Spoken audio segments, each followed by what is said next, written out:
Welcome to this podcast. Today I am doing it solo. It's Ben here, and we are going to be talking about some film festival stuff in this very episode. Also, we're going to talk about some trailers that have just been released. We got a bunch of new trailers to talk about. Also going to be reviewing It Chapter 2 towards the end of this podcast.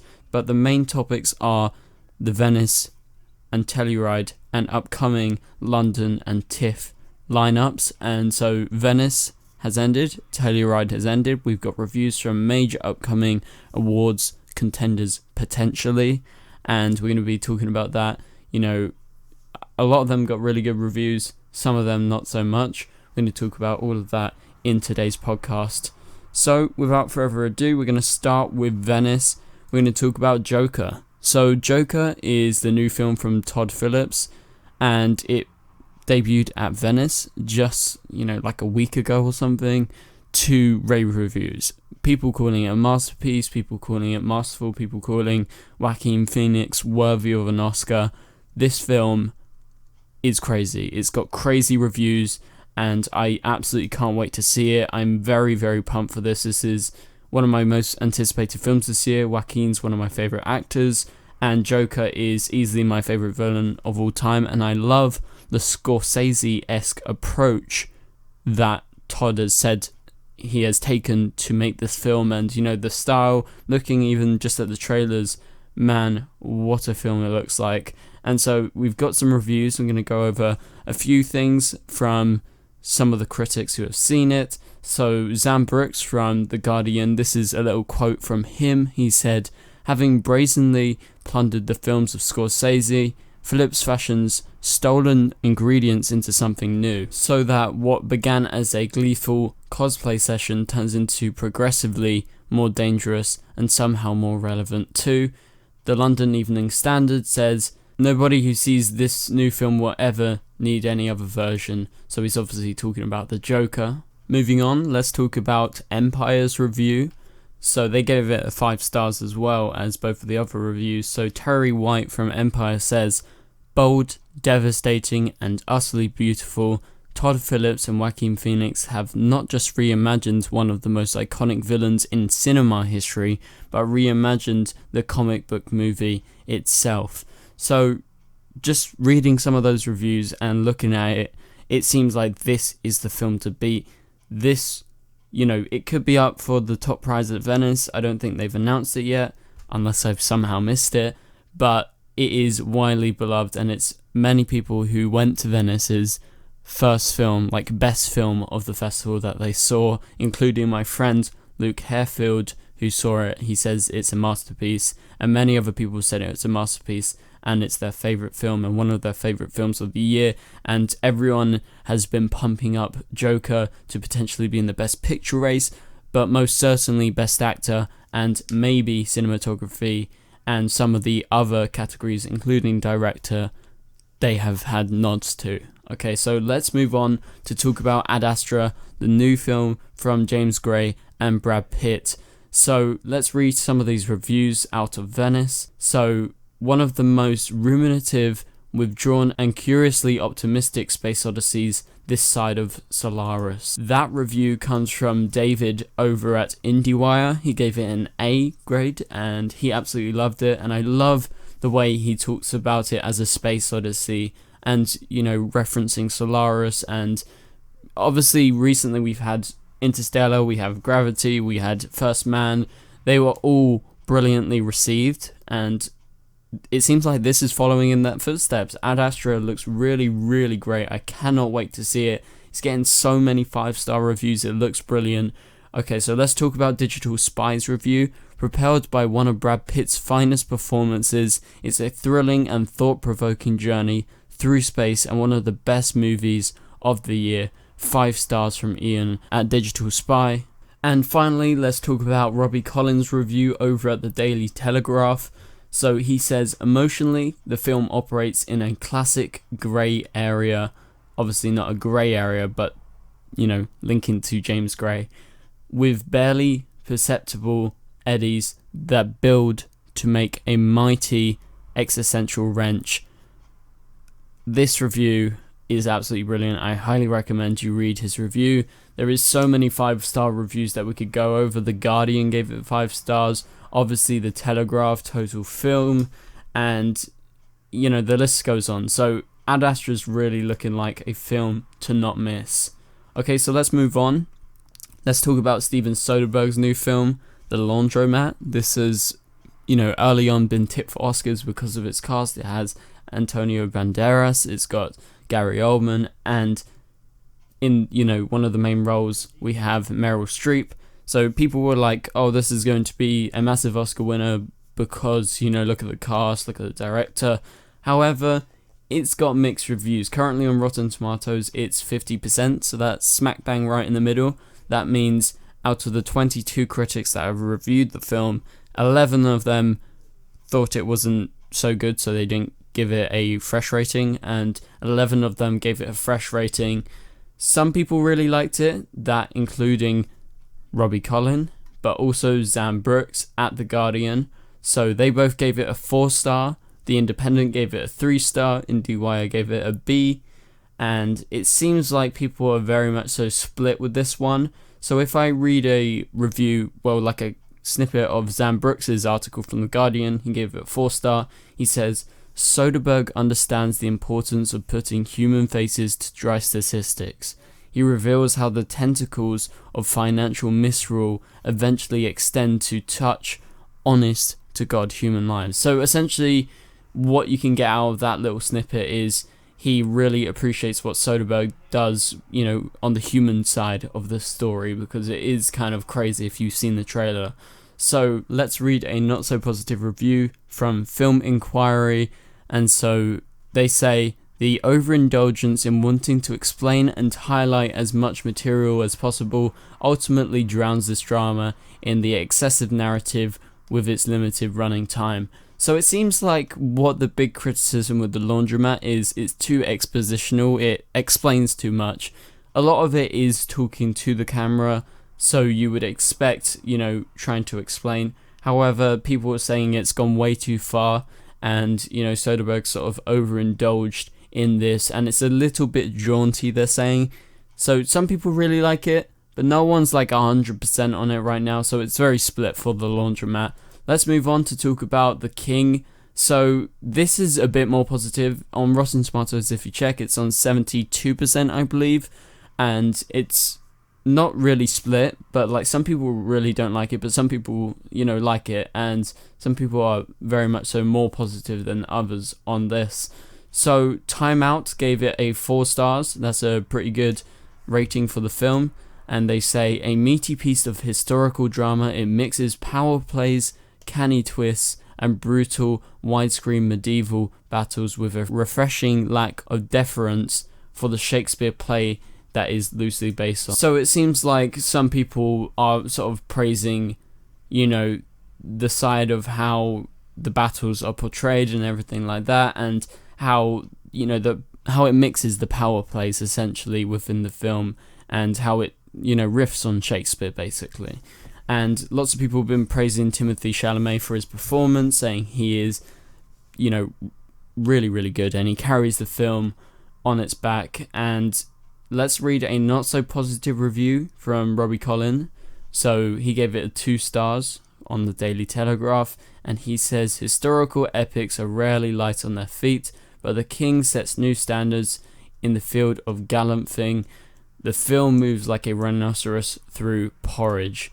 So that's a really nice quote. So that sort of, pretty well represents, the negative side of these reviews, saying that it's kind of light and there is not much weight to the film essentially.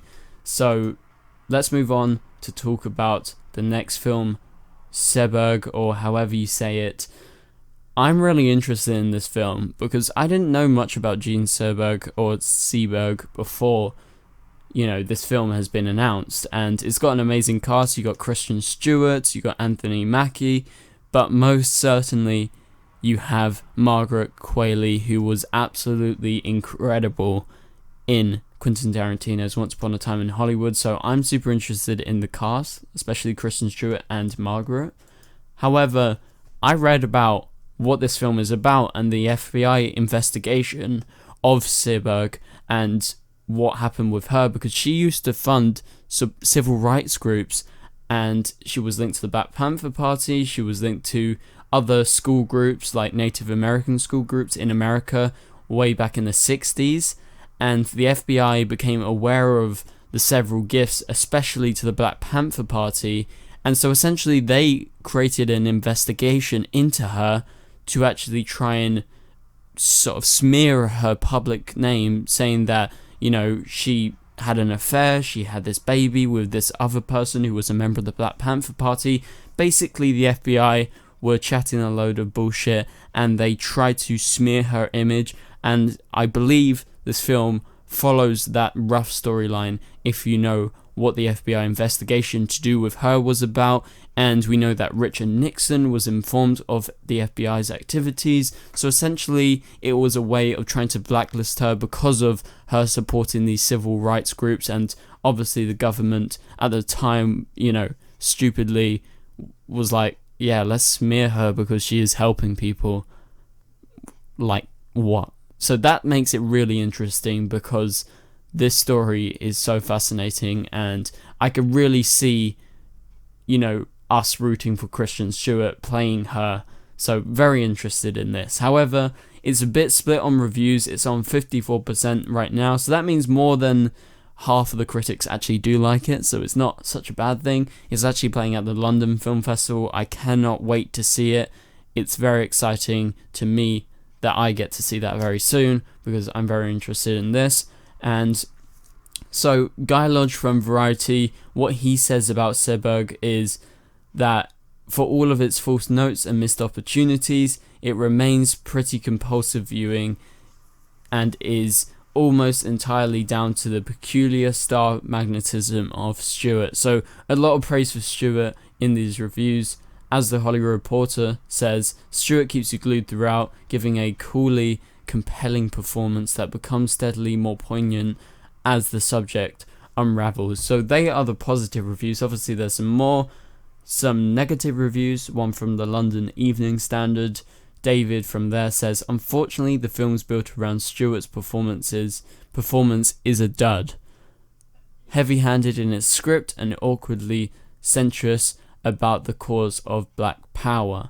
So it seems like a lot of the criticisms from some critics is the narrative and how they actually, put it all together. But, for some people, Stewart's not enough. For some people, they love Stewart's performance, and also the narrative does hold up, although with some flaws. So let's move on to the last film from Venice that we're going to talk about. This is Marriage Story. This is the new Noah Baumbach film. This has got 100% rating, and everyone is loving it right now. So Robbie Collin, again from the Daily Telegraph, he gave it a 5 stars, and he says, Marriage Story may often resemble a tug of war between its stars, but it's on both of their sides. So some praising for Adam Driver and also Scarlett Johansson. Another review from CineView, John says, Marriage Story is a mature and rich work, deeply empathetic, coolly intelligent, and beautifully wrought in both sense of the word. So a lot of praise for Baumbach and, the way the film is, used in an emotional way, but also the way of how the visuals are so rich and how the world is so rich, and how Marriage Story is able to actually bring these two people together and bring a story that is sad but also exciting and joyful at the same time whilst they're going through a divorce. So this was actually at Telluride as well, so it's sort of my bridge into Telluride. So let's talk about Telluride right now, because there was some reviews from Telluride, some big ones. We have the first one is Ford versus Ferrari. You have to note that there's only 9 reviews out right now, but it's rated 100% right now. Although the reviews are really good, they seem to be sort of positive, but not like 100%, like all the way. It's been praised for its craftsmanship, the direction, and the performances, but it's not like 100% like, say, Joker or like Ad Astra, and how they were being, praise as well as Marriage Story, because they were getting 5 stars. There's no 5 stars currently right now. Most of them are actually from American critics, I believe, and so they like to rate it in a B, C, D system, and so most of them are giving it a B right now. And obviously, because it premiered in America, so there's American critics, so don't get it wrong. So Eric Anderson from Awards Watch, he's a good critic. He actually gave it a 3.5 out of 4. He says James Mangold's thrilling race car drama stars Matt Damon and Christian Bale, 2 racing legends at the center of a duel for vehicular dominance that steps on the gas and never lets up. So he's probably the most positive review that I've seen right now. So a lot of praise for James Mangold and how thrilling the drama is. And so let's move on. So Vanity Fair says that Ford vs Ferrari is a good ride and a good example of what so many people are thirsty for. So obviously they think a lot of people are going to like it. And going along those lines, from Entertainment Weekly, Leah says, a big, glossy crowd pleaser of a film, high on horsepower, engine grease, and clean sweat 60s masculinity. So that sort of goes on to how people are going to like this film. And I don't really like the word crowd pleaser, if I'm honest. Like, I never use that in my reviews because I don't really like that term, because I think it is kind of a bit diminishing to, you know, how great a film is made. I know it's not a bad term, but crowd pleaser basically means that everyone's going to like it, no matter if you like good films or bad films, or, you know, anyone can like it. So obviously it's not a criticism, and that's a good thing. A crowd pleaser is a good thing, like say Avengers Endgame could be technically classed as a crowd pleaser, but I think I don't personally use that word because I think some people could take it as, you know, diminishing, you know, the craft of the film. So let's move on to talk about Judy. This is the new film that is based on Judy Garland's life, and I cannot be more excited for this. I potentially am going to be able to see this early at the Zurich Film Festival in Switzerland, so fingers crossed I can actually go there and watch it. But Judy Garland is and was one of the best performers in the world, and that's simply a fact. I love Judy Garland, and that's why I'm fascinated with this. Then they released the trailer and I was mesmerized. I was, you know, on the verge of tears already, and I just cannot wait to watch this film. So the reviews are really, really good for Judy as well. We got a 4 stars from the Daily Mail in England, and they say, when Zellweger sings the trolley song, you swear you were watching documentary footage. This review really excites me because I'm such a fan of Meet Me in St. Louis, where the trolley song is from. That's one of my favourite Judy Garland performances and one of my favourite musical numbers. So seeing that they praise that and like that they actually include that in the film, obviously I saw it in the trailer, it's just so exciting to me. It's so brilliantly exciting seeing these amazing reviews. Eric Anderson, again from Awards Watch, so he says Renee is the perfect choice to play Garland. So that's just a little bit of his review. He gave it 3 out of 4 stars. That's really good. And Peter Bradshaw from The Guardian says Renee gives us a heartfelt, studied portrayal of Garland. It seems like everyone's really high on this. There is a few negative reviews, but they aren't too significant because the majority of people are really positive on this. So I'm super excited for it. That is going to be coming out early October actually, and you can see it if you are in Zurich at the end of September before it comes out. I'm hopefully going to be there. Okay, so let's talk about The Aeronauts. The Aeronauts is the new film from Tom Harper, who did Wild Rose this year, well last year if you're in the UK.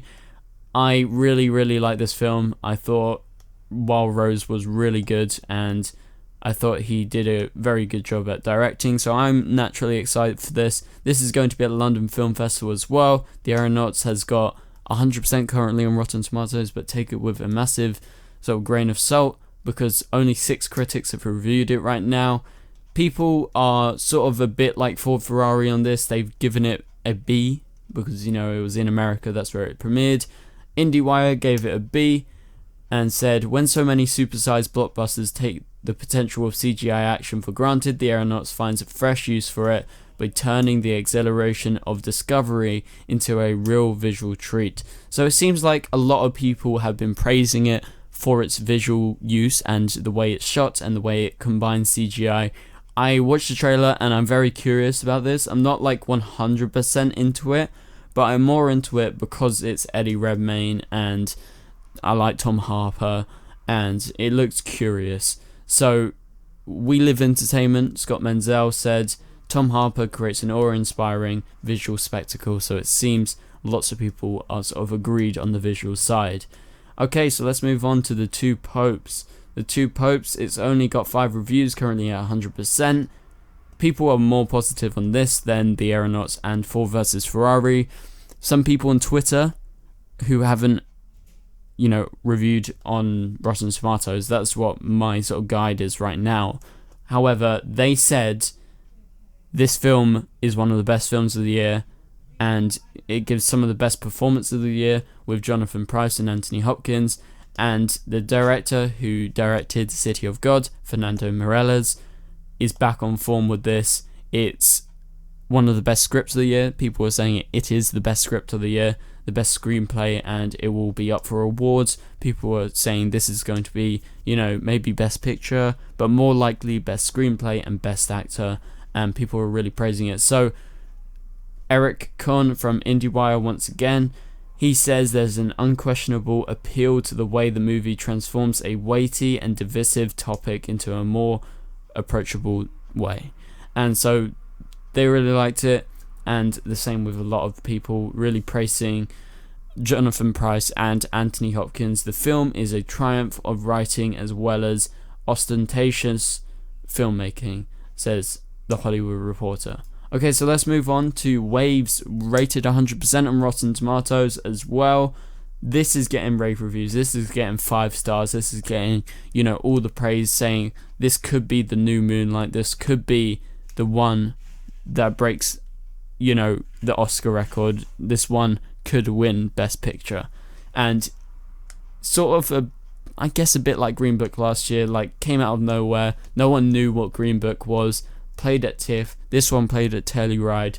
And people were saying this could be that surprise coming out of the festival circuit. So going back to Eric Anderson from Awards Watch, he says Waves is a stunning examination of the dynamics of an upper middle class African American family, teenage relationships, trauma and forgiveness, and people are really praising this for Trey Edward Schultz's direction and the visuals and how it looks. Lots of people are saying it radiates and engulfs, all round, emotionally speaking, visually speaking, and everything else. So that was a little quote from Variety. So this is a big film not to miss, and I really hope they add it to the London Film Festival lineup very soon. So that is it for the recap of the festival reviews. Let's go on to talk about a few of the trailers recently. I've got a bunch of trailers to talk about. First off, Jojo Rabbit, the new film from Taika Waititi. I like Taika, and this film is way up my alley. I think it looks absolutely amazing. The trailer was so energetic, and I love the sort of Wes Anderson style of the visuals and how everything's framed, but also the humour and how sort of deadpan it is, but also how energetic and the heart that it shows. I'm specifically really excited for Thomasin McKenzie being in this film. She was in my favourite film last year, Leave No Trace. She is utterly incredible. She should have been nominated for an Oscar. She was the best performer of last year, male or female, hands down. Super excited to see her work again. So Jojo Rabbit, that's not to be missed. That's at the London Film Festival, but also TIFF this weekend. So another trailer that came out, Hustlers, this new film, is coming out and it looks terrible. It looks really, really bad. It is this sort of exploitation film on how these women go around and they sort of scam these Wall Street guys. So obviously it's not a bad thing because the Wall Street guys are pretty much dicks. However, this film really looks like it's just a film of nothingness, and it looks really uninspired and just sort of cliche. I have no interest in seeing this film. Probably won't see this film, and the trailer really doesn't sell it, especially the final trailer and all the other trailers before. Okay, so let's talk about Just Mercy, the new trailer starring Jamie Foxx and Michael B. Jordan. Man, I got chills watching this trailer. It looks absolutely amazing. It is being rooted as an Oscar contender, and mate, I have to tell you, it damn sure looks real good, and it's a amazing trailer. It literally got my spine tingling. I was shivering. I had goosebumps. It was a really great trailer. They cut it really well, and I think a lot of people are going to be interested in seeing this, and I sure am. Next up on the list, we have the new trailer from Joker. Obviously, I talked about Joker and how excited I am. This trailer really just upped itself once again. Like, the first trailer was so good, but this is amazing as well. And Joaquin really gets to show and shine in this. More Robert De Niro, very exciting. We get a bit more of the story and what to expect. A lot of King of Comedy, but also a lot of Taxi Driver in there with Joaquin Phoenix. You know,